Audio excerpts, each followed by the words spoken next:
The good news, James Creedon's with us, and it's Media Watch. James, gay marriages hit the headlines in France with activists taking a stand against the Catholic Church. Tell us why. All right, it's been a slow news day. This is one of the big stories. It's the 15th of August, bank holiday. All the French are off on holidays, but some of the French are also going to Mass, it being a rather Catholic country, and it is a bank holiday, and it is also this religious festival. And if they went to Mass, they would have heard a prayer read out, which was penned by Cardinal Vingt-Trois, I believe his name is. And the idea is that it's actually an anti-gay marriage prayer. Now, a lot of people have been criticising it, saying, look, this is, if gay marriage is to be legislated for in France at some point in the next couple of years, it is a civil marriage in the town hall. This is not a church wedding. It's nothing much to do with the church. That's what some would say. Of course, the church would say, well, marriage is kind of historically something we are interested in, so we will... Well, they say God is everywhere, so I suppose we're interested in everything. Even the town hall. So let's take a look online at what we're seeing. This is the prayer itself, which has been kind of pushed around. There are a couple of references in it to, the love of a father and a mother for a child, and further up talking about the government using its conscience to decide, what is it again? The government should follow their conscience and they should choose the common good over any particular requests. Look, in any case, just some of the reactions online. Pierre Berger, he was the lifelong partner of Yves Saint Laurent, he tweeted and spoke on radio about it. He said, look, as with Galileo, the church is offside on this one. Gay marriage will happen soon enough. The world will continue to kind of rotate. It is the fifth, whether it be the Assumption or any other day. Basically, he's kind of drawing parallels to historical issues where the church was a little bit because in a behind sense the it's times. not news that the Catholic Church is anti-gay marriage. It's not. That's the basis of what is taught. Right. What's kind of interesting, I think, is that they're not coming out expressly and saying it. They're couching it in these different terms to try and actually slip it in surreptitiously, even, it seems. But I think it's true. Nobody should be surprised by this, really. And in fact, the fact that there is such a backlash is quite historical because, hey, when did the church ever really support it in the first place, right?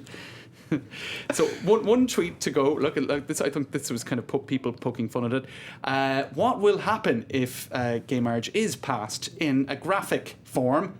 And that blue stands for gay people will be able to get married. Red is the world will burn down in fire and water, although perish under fire and water. And the final option is there will be many wars breaking out, etc., etc. And it looks like this person seems to think it'll just be okay, really. That is the only thing that will change. There we go. Right. There we go. Okay, we'll move on now to rich kids. Yes. Gloating. That's it. About their wealth online and annoying their parents in the process. Slow news day. Seems like biting the hand that feeds, doesn't it, a little bit? It is a bit. Now, this story, basically, it's about a blog. I'll show you the blog first. It's called Rich Kids of Instagram. And it became this hashtag, and all. The idea was people competitively uploading photos of how rich they are at a very young age, probably thanks to mum and dad. So this guy writes, tattoos, mansion, and my pool.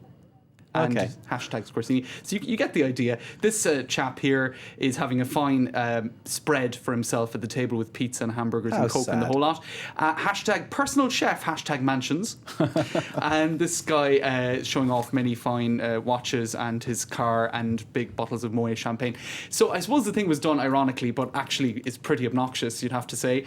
And the thing is now, Michael Dell of Dell Computers has had his children delete their Twitter accounts because they were uploading photos such as this one on a private jet on their way on holidays, but also giving details of the family itinerary for the holiday, which actually is a big security risk for billionaires. Look, our house is empty. Right. And that happened to Paris Hilton, actually, about 3 years ago. She was giving blow-by-blow accounts of what she was doing all day, and burglars knew her house was empty. What I noticed was all those kids in those photos all seem to be by themselves, and that is sad. Okay, let's move on to your final story about Gautier. Gautier. It's a difficult one to pronounce. It's a band. Let's roll the music, because this was a big hit this year, and the video, in fact, was a YouTube sensation because, there was all this painting going on or body art and people kind of imitated it and it was parodied and it was covered and the whole lot. Now, because we're running short on time, I'll show you what the artist did, Gautier. He decided, because it had been so parodied, to lift the best parodies and the best cover versions and to do a little medley. And the thing is, these people are actually kind of performing, what would you say, copyright infringement. It's piracy of some kind or another. And he's saying, you know what? I think that's great.